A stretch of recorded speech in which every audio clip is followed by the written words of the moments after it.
আসসালামু আলাইকুম। কেমন আছেন সবাই? আশা করছি সবাই ভালো আছেন। আমিও আল্লাহর রহমতে অনেক ভালো আছি। তো আজকে আরেকটি নতুন রেসিপি নিয়ে আমি আপনাদের সামনে চলে এসেছি। আজকে আমি তৈরি করে দেখাবো পটলের একটা দারুণ মজাদার রেসিপি। তো এটা হচ্ছে পটলের দো পেঁয়াজা। তো আমরা পটল সবাই রান্না করতে পারি, এক একজন এক এক রকম করে আমরা রান্না করি।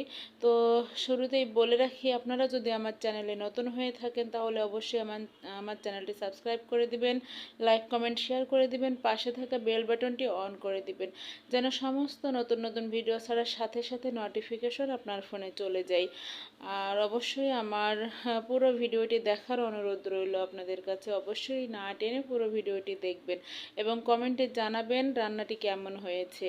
তো পটলটা আমি এইভাবে আস্ত আস্ত করেই রেখে দিয়েছি, আর মাঝখান দিয়ে একটু একটু করে কেটে দিয়েছি, পুরোটা কাটেনি। তো এইভাবে আমি লবণ আর হলুদ মাখিয়ে নিয়েছি পটলগুলোর সাথে, নিয়ে আমি সুন্দর করে ভেজে নেব।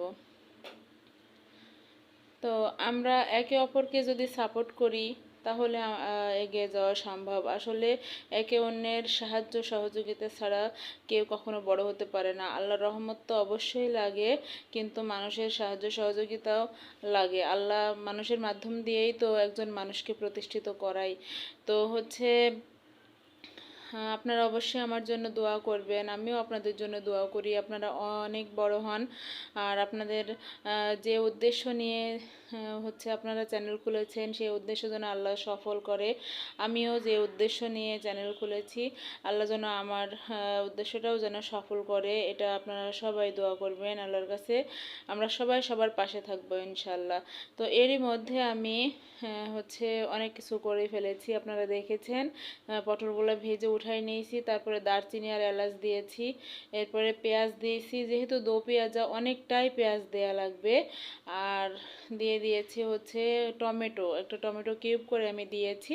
আর মশলাগুলো দিয়েছি যে জিরা বাটা, রসুন বাটা, শুকনো মরিচের গুঁড়া, হলুদ, লবণ সবগুলো একসাথে মিশে সুন্দর করে দিয়ে দিয়েছি। দিয়ে মশলাটা কষাইয়ে পটলগুলো এই যে কষাইয়ে নিচ্ছি। তো এভাবে রান্না করে দেখবেন, বাসার সবাই পছন্দ করবে। আমার বাসার সবাই পছন্দ করেছে। আর হচ্ছে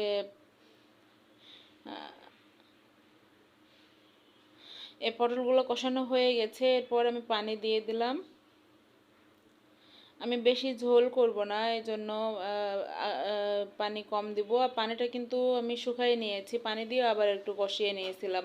তো এবার আমি একটু ঝোলের জন্য পানি দিলাম। তো খুব বেশি পানি দেই নেই, যেহেতু আমি বেশি ঝোল করব না, কষা কষা থাকবে পটলটা, সেই কারণে অল্প পানি দিয়েছি। পটলটা দেখেন কত সুন্দর কালার আসছে, ফুটে গেছে। অবশ্যই আপনারা কমেন্টে জানাবেন আমার রান্নাটি কেমন হয়েছে। ধোয়া উঠেছে এই জন্য দেখা যাচ্ছে না। তো রান্নাটি আমার কমপ্লিট হয়ে গেছে, এরপর আমি হচ্ছে একটা বাটিতে উঠাই নিচ্ছি। দেখেন কত সুন্দর একটা কালার আসছে। আমি এরকমই ঝোল রাখছি, গায়ে মাখা মাখা থাকবে, ঝোলটা বেশি ঝোল করলে ভালো লাগবে না। তো এইভাবেই আপনারা রান্না করে দেখবেন, বাসায় সবাই পছন্দ করবে এবং খুব মজা লাগবে খেতে। তো আমার রান্নাটি এতক্ষণ দেখার জন্য আপনাদেরকে অসংখ্য অসংখ্য ধন্যবাদ। সবাই ভালো থাকবেন। আসসালামু আলাইকুম।